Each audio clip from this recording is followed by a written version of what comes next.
Masalah sampah dan kemacetan yang masih membelit Bali, khususnya di Kabupaten Badung, menjadi perhatian serius Himpunan Pengusaha Muda Indonesia HIPMI Badung.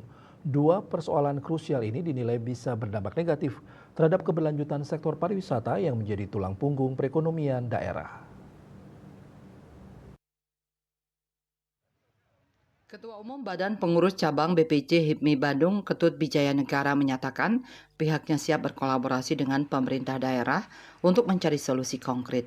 Ia mengungkapkan bahwa keterlibatan pihak swasta bisa menjadi kunci dalam penanganan sampah. Pihak swasta akan tetap bersinergi dengan pemerintah, baik dalam program kerja maupun tindakan nyata. Untuk penanganan sampah, pihaknya sempat bertemu dengan investor yang tertarik mengelola sampah di TPA Sung. Kalau swasta dilibatkan secara serius, ia yakin pengelolaan sampah bisa lebih baik dan profesional. Menurutnya, sinergi antara swasta dan pemerintah sangat penting. Pemerintah daerah dapat fokus pada pembuatan regulasi pendukung, sementara pelaku usaha bertanggung jawab dalam pengelolaan teknis.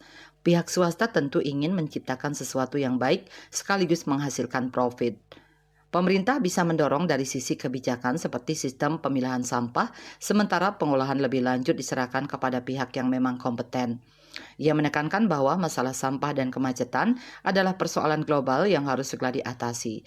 Jika tidak, potensi pariwisata Badung sebagai destinasi unggulan akan mengalami penurunan. Selama ini sampah, kemacetan, dan keamanan menjadi isu utama yang mempengaruhi kenyamanan wisatawan.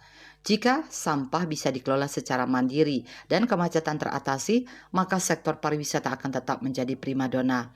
Dalam kesempatan itu, Bijaya Negara juga mengapresiasi dukungan Bupati Badung yang terus memperkuat sektor pariwisata dengan visi pembangunan berkelanjutan. Ia berharap pemerintah daerah dapat memberikan arahan yang jelas terkait pengelolaan pariwisata, termasuk penguatan regulasi dan kebijakan yang mendukung lingkungan bersih, serta lalu lintas yang tertib.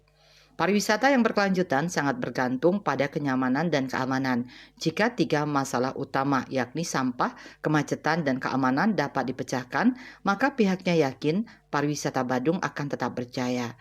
Parwate Bali Pos melaporkan.